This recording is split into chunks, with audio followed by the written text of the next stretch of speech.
MacDonald. And I'm Diana Fleischman. Welcome to the last day of the London Games and the final show of our trilogy about the vegan stories behind the Olympics. Returning to the story of animals in the opening ceremony and the impact on local vegan businesses. And vegans at the Olympic venues seeking out the vegan option.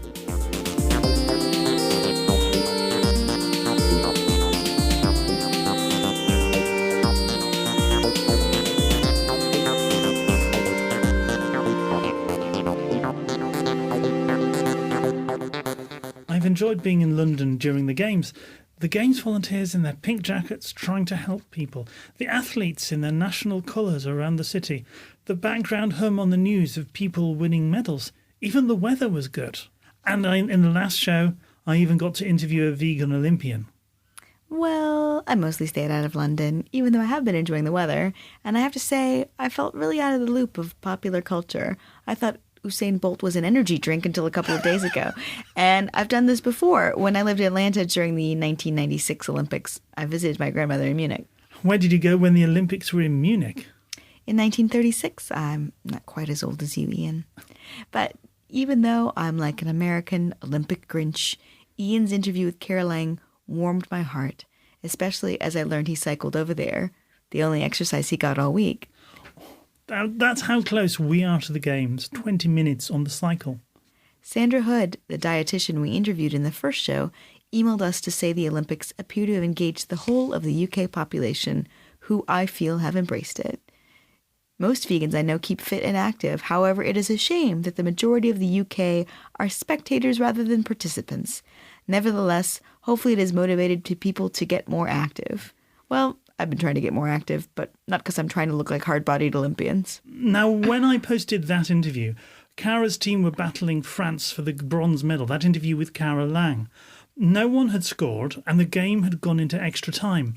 But within 5 minutes of the interview going on the veganoption.org, her old teammate Diana Matheson had scored a last-minute goal for Canada to win the bronze. Don't just listen to our podcast for the content, but also because it has apparently magical powers for Canadian athletes. You might remember the controversy around the use of animals in the opening ceremony. Animal protection groups had objected to the use of animals, both for the welfare of the animals and the presentation of an idyllic animal agriculture. The London Games Organising Committee, LOCOG, emphasised the involvement of the UK's established animal welfare charity, the Royal Society for the Prevention of Cruelty to Animals, or RSPCA. Ceremonies director Bill Morris had written to campaigners saying that the animals were not going to be part of the food chain, but hired from specialist suppliers of animals for entertainment. Like everyone else, we've seen the ceremony on TV. In fact, we could even hear the opening ceremony from our apartment in London. As opening ceremony director Danny Boyle promised, most animals were part of the pre-show, a recreated 18th century farmland, and only a couple of draft horses were in the actual opening ceremony. Animal activists have raised concerns with us that the sheep were visibly scared, racing up and down their pen, their transport to and from rehearsals, and a live ceremony during hot weather by London standards, and that although the animals were out of the stadium for the ceremony proper, they were still surrounded by roaring crowds when the Red Arrows, a military air display team, flew overhead. The RSPCA told us that, quote, their inspectors were satisfied that the animals were fine. The supplier, First Choice Animals, has, since the ceremony, given an interview to a UK newspaper which revealed that the sheep, the majority of the animals, were new to being used in entertainment. Now, when the ceremony began, I was still uploading our first Olympic show.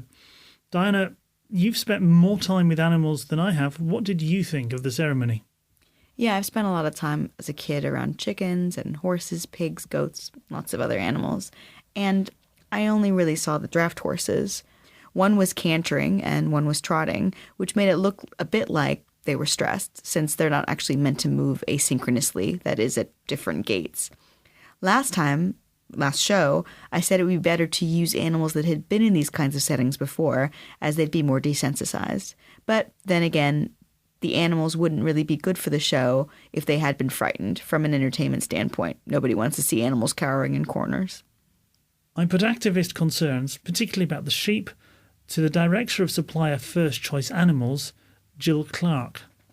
She declined an interview, saying she clammed up in front of a microphone, but emailed to say that the animals stayed at the venue, not transported back and forth, that trainers had acclimated the sheep to loud noises, and that it was her, quote, company's policy that any animals used do not go for slaughter. She hasn't yet said exactly how that works when someone else owns the animals.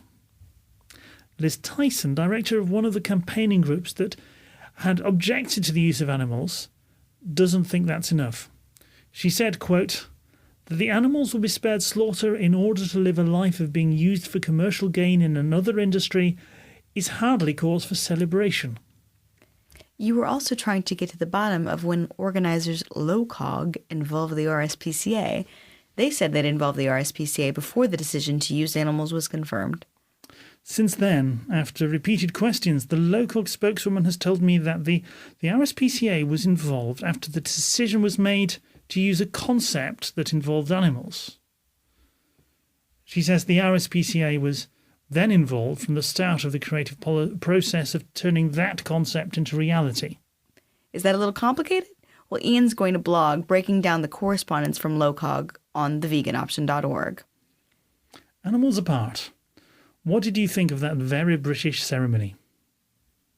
I thought it was really cool, although without the BBC commentary, I would have been pretty lost, except for Mr. Bean, which has always been my favorite throughout my life. Did I ever tell you about my favorite plane journey, Ian? Many times. Really? But not the listeners, tell them. So I was on a Transair Portugal flight, and my grandfather managed to get me bumped up to first class. I was 15, and they gave me 3 glasses of champagne before we even took off, and they had Mr. Bean on in first class for the whole flight. Fantastic. You know what Carol Lang was doing when she was 15? Scoring goals for the Olympics. Well, international football, but yes. So Ian was helping me understand a lot of the cultural references, and without Ian, I wouldn't have known who Tim Berners-Lee was. Well, neither did the entire American populace. And that was a man that made Ian quite verklempt when Tim Berners-Lee came out on his computer.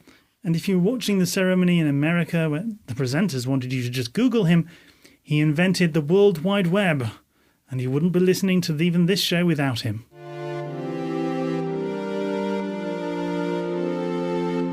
What did the Olympics mean for business? Let's catch up with vegan businesses we mentioned in July. I popped in on V-Cross, whose owner Rudy had tweeted, the Olympics are going to hurt our little vegan shop, to find out how things had really gone. I know some other vegan businesses in London, they're like, woo, the Olympics. And I've always been like against it as a principle, because I'm politically left, on the left. How have the 2 weeks been in practice? I was wrong. We did exactly what we were supposed to do if there was no Olympics. The people who came for the Olympics just replaced the English people, like Londoners, who just didn't want to come here because of the Olympics. So it just went all right. And interesting people came along? Yeah, we had the visit from Cara Lang. She's an Olympian, and she did 2 World Cups. She was our last episode. Yeah, so 2 World Cups in the women's Canadian team. She's great. She's awesome. Then also we had the visit of another Canadian Olympian, but a bit older, an older lady. She came with her daughter. She's vegetarian, but her daughter is vegan, and they were very excited to be here. And then I mentioned Cara Lang, and she's like, "Oh yeah, me too. I did represented Canada during the Olympics, and I was expecting."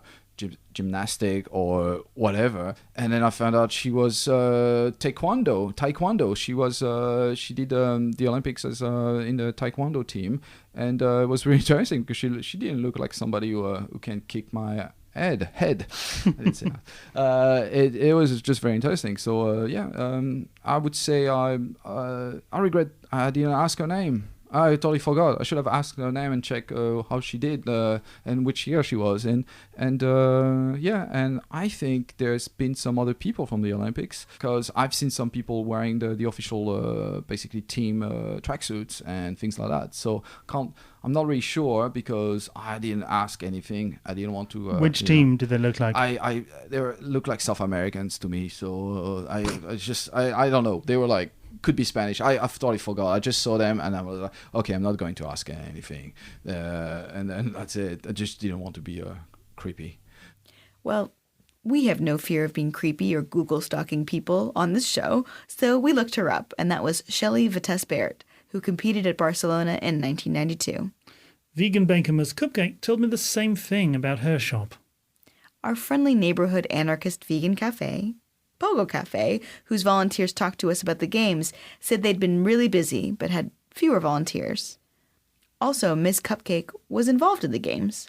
Sponsors Procter & Gamble hired her to do a cupcake decorating class for the mums of Olympians. She says she got a fair amount of international press interest for veganism. And that's really kind of ironic, but also interesting, given that Procter & Gamble is the subject of boycott calls for its role in animal testing of household products. Miss Cupcake also tweeted a photo of a veggie sandwich she found at the Olympic Park. Were other vegans able to easily find food at the Olympics? I went to the cafe and I requested a latte and was disappointed to hear that they didn't offer soy milk. It's huge. You've got the various venues scattered around. There's obviously the big McDonald's that everyone's heard about, but there's separate eating. There's a picnic area. But I have to say the queues are pretty huge. So we bought sandwiches, which we ate ourselves. I think even if I hadn't been a vegan, I still would have bought sandwiches. Experiences varied. Nicola Wilson, a vegan who has represented Wales at pistol shooting and has Olympic hopes for Rio, found nothing at the Olympic Park and promised to boycott sponsor McDonald's. Pretty sure McDonald's isn't that worried about vegan boycotts since they don't have anything vegan anyway. Aine Carlin at another Olympics venue posted a picture of her vegan dal, an Indian lentil dish. Head of catering Jan Matthews assured me all Olympic venues had vegan options, but neither she nor local PR got back to me with the specific examples that would help vegans find vegan food. Luckily, it became better known that you could bring in your own food as the games went on. What about Fry's, supplier of vegan mince? It presumably did go to the Olympians, who have more choice of food. Lisa at Fry's told me that it was hard for non-sponsors to find out where supplies went, and one of Fry's reps, Sean, did go to the Olympic Park and couldn't find anyone using their mince. Well, obviously the most optimistic explanation is all the Olympians had eaten it already.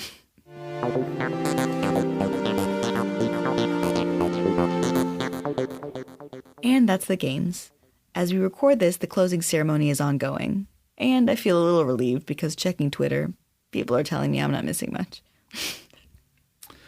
I think the last couple of months have been really quite interesting. With most of our shows have been features, but this show has been the moving target, tracking the moving target of an actual news event, and it's been a real privilege to be the vegan podcast that's in London for the Olympics, and it's been great to talk to other vegan podcasts behind the scenes about that, and some of them have given us some love and some shout outs, and I'm really grateful for that. It's also meant more research and fact-checking than usual, and exploring stories that sometimes haven't stood up. Ian's done a lot of work this past couple months covering the Olympics. Me, not so much.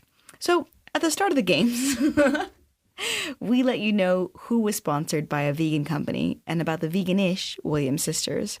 How did everybody do? Women using vegan shampoo won water polo. Women eating vegan snacks won rowing gold. And the close to vegan Williams sisters won 2 tennis gold medals between them. I'm sure that has had everything to do with their vegan products and not anything to do with how they're all American. And we tend to do pretty well at the Olympics. Next month, I'm going to be using my psychology background to explore the notion of judgment. What is it to be judged and to judge others and to be part of a moral minority? Vegans are often accused of these kinds of behaviors.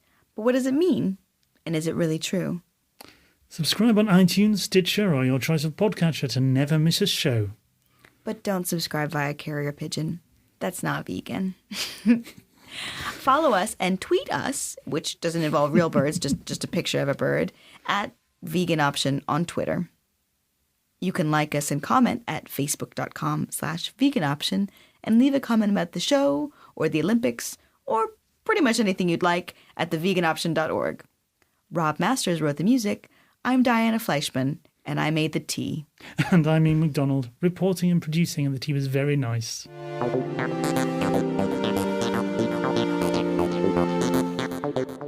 Copyright us.